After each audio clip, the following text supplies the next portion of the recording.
Endi esa rukuda yana aytiladigan duoning ikkinchisi Subhanakallohumma robbana va bihamdik Allohumma g'firli. Bu hadisni Oysha roziyallohu anha onamiz rivoyat qilganlar. Bu hadis Buxoriy Muslimda kelgan.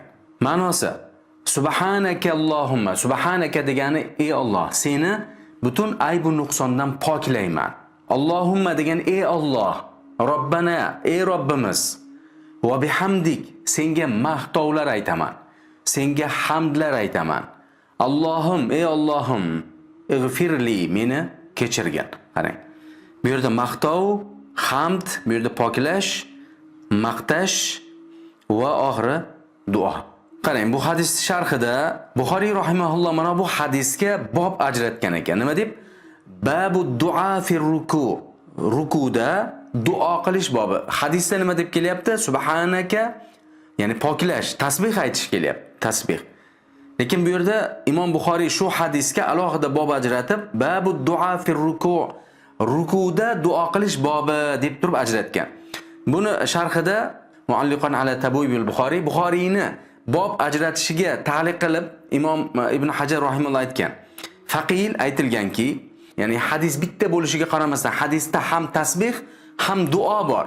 Nima uchun babu duo dedi, babu tasbih demasdan tasbihsiz duo bilan rukuni xoslashi, bu rukuda duo qilish makruh degan odamlarga ishora qilishni qasd qilgan.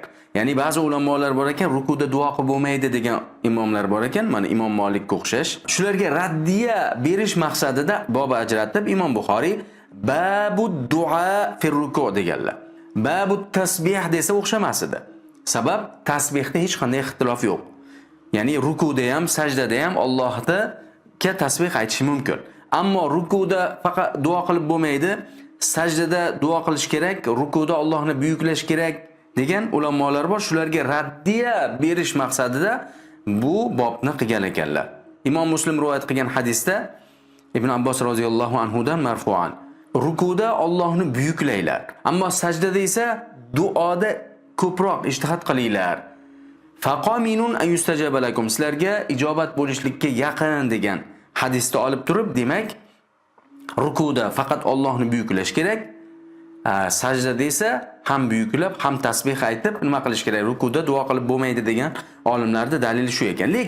Lekin bu yerda uni mafhumi chiqmaydi. Ya'ni rukuda Allohni ulug'laylar, sajdada ko'proq duo qilinglar degan hadis bilan rukuda duo qilmanglar degan mafhum kelib chiqmaydi deydi.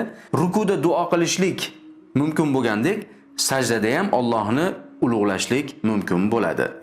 Rasululloh sallallohu alayhi va sallam ham rukuda, ham sajdada ushbu duoni qilganlar. Biz mana shu duoni yodlab olamiz.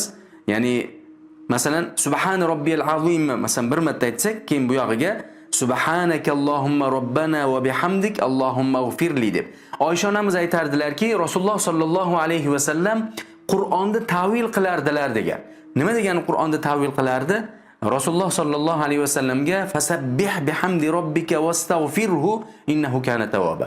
Ya'ni siz Fath ko'rsangiz Allohga tasbih ayting, Allohga hamd ayting degan oyatlarni rukuda va sajdada shuni tafsiri o'laroq, shuni bayoni o'laroq shunga amal qilardilar.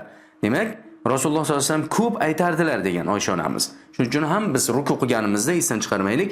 Subhanakallohumma robbana va bihamdik Allohumma g'firli.